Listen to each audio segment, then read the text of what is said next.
Il est l'homme des profondeurs. Il a battu plusieurs fois le record du monde d'apnée, de plongée 127 mètres. C'était un de vos records, Guillaume Néry. C'est extraordinaire. Ce livre Profondeur témoigne de votre recherche d'infini, de plénitude. Pourquoi vous plongez? Pourquoi vous mettez votre vie en danger? Alors déjà, j'ai pas la sensation de mettre ma vie en danger. J'ai pas cette impression-là parce qu'on plonge pas du jour au lendemain à 125 mètres. Et surtout, on plonge dans des conditions extrêmement cadrées, sécurisées. Et c'est parce qu'on a un cadre et qu'on a une sécurité qui est optimum qu'on peut arriver à toucher du doigt cette sensation extraordinaire de redéfinir les limites humaines. Oui, quand on dit, et c'est dit dans votre livre, la vie d'un homme, c'est entre sa première et sa dernière respiration. Et pour nous, en un apnéiste, sa plongée, c'est entre une dernière inspiration et une première inspiration. Donc finalement, c'est la première inspiration, le retour à la surface, c'est une forme de renaissance. Oui, on vous voit plonger sous l'eau sur ces images, magnifiques d'ailleurs. Quelle sensation on ressent? Alors la plongée en apnée, c'est le monde de l'harmonie avec cet élément-là, l'eau qui recouvre à 71% la planète Terre. Et c'est le monde des libertés, parce qu'on est absolument libre d'évoluer dans toutes les dimensions de l'espace. On est libéré de la gravité terrestre. Et c'est vraiment cette sensation-là de pouvoir voler sous l'eau. C'est ce qu'on voit sur les images. Je vole sous l'eau. Et moi, c'est ce qui fait que près de 20 ans après avoir commencé, je suis toujours autant passionné par cette activité. On dit que finalement, la mer, les océans sont un 6e continent. C'est un continent que vous vous appropriez. Complètement, c'est un continent d'une diversité, d'une richesse extraordinaire.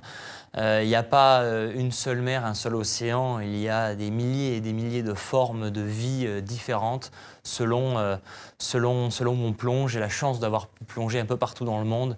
Chez moi, c'est la Méditerranée, c'est un endroit que j'affectionne, je suis un Méditerranéen de cœur, mais j'aime plonger dans l'océan Indien, l'île de la Réunion, en Polynésie, dans le Pacifique.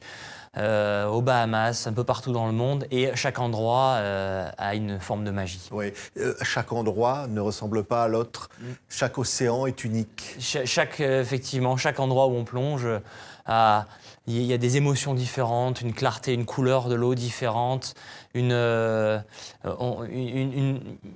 culture différente aussi, parce que plonger et parcourir le monde, c'est aussi être à la rencontre des gens qui vivent au bord de l'eau. Et quand je plonge en Méditerranée, par exemple, je ressens vraiment l'âme méditerranéenne partout où je vais plonger et je me sens chez moi. N'importe où en Méditerranée, je me sens chez moi. On va vous voir des images de cette préparation avant de commencer ou de vouloir plonger.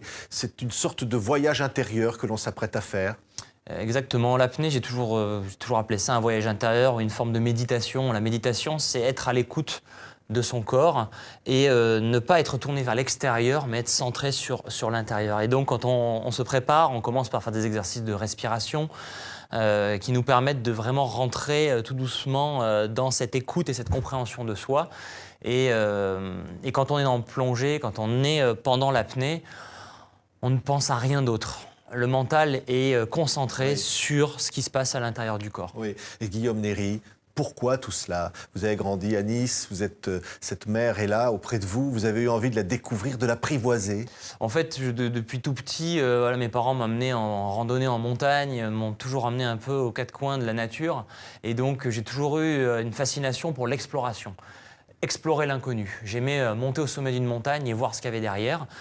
Et puis un jour, c'est l'envers du décor que j'ai eu envie de découvrir. La surface de la mer, ça faisait partie de mon quotidien habitant à Nice. Et j'ai eu envie de voir ce qu'il y avait dessous. Oui. Et là, on découvre un autre monde. Ça vous donne envie de la protéger, cette mer?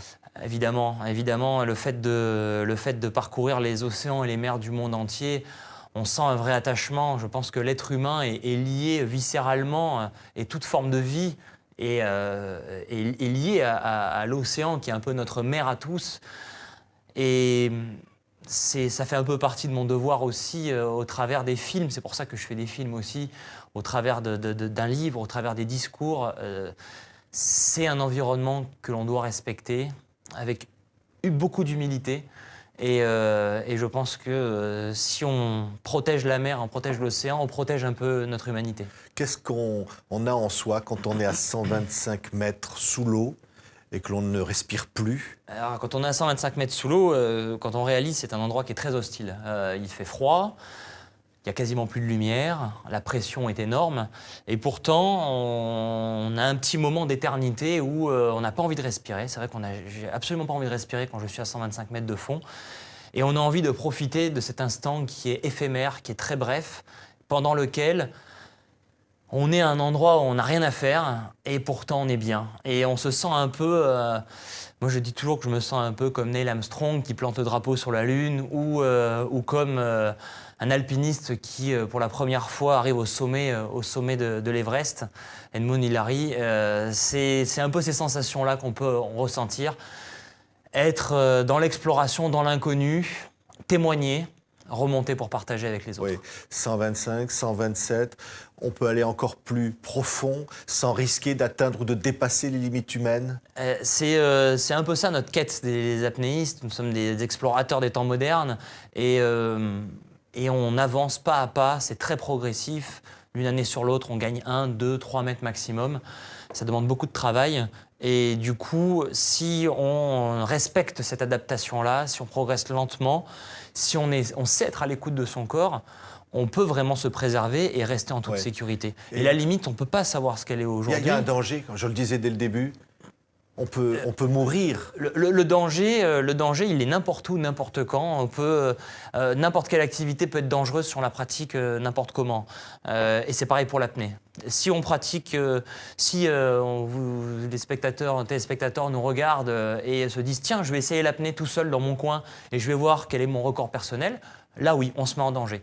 Si on pratique dans un club avec un moniteur, si on apprend les bases, si on sait comment progresser en toute sécurité, il n'y a aucun problème. Ouais. Guillaume Néry, qu'est-ce qu'on pourrait dire? Qu'est-ce qu'on pourrait dire par exemple à un enfant qui rêve en voyant ces images? Et qu'est-ce qu'on pourrait dire ce que vous avez vu et que personne n'a vu ou ressenti d'une exploration comme celle-là? Ce qu'on peut dire, c'est que le monde sous-marin n'est pas un monde de peur, n'est pas un monde avec plein de bestioles qui sont prêtes à vous manger, parce que c'est souvent ça, les profondeurs est associé au mythe des monstres de la profondeur. Non, la mer, c'est un endroit merveilleux. Pas besoin d'aller à 100 mètres, ni d'aller à 125 mètres pour en découvrir les joies. Un simple masque, un tuba, rester en surface, se promener, c'est déjà découvrir un autre univers qui est fascinant, plein de vie, plein de couleurs. Et surtout, on ressort d'une plongée et d'une immersion bien, serein. Ça fait du bien au corps, ça fait du bien à la tête. Donc je vais vous dire que vous nous avez fait du bien, Guillaume Néry. On est plongé avec vous. Ce livre s'appelle Profondeur, publié chez Artaud. Merci d'avoir été notre invité. Merci à vous.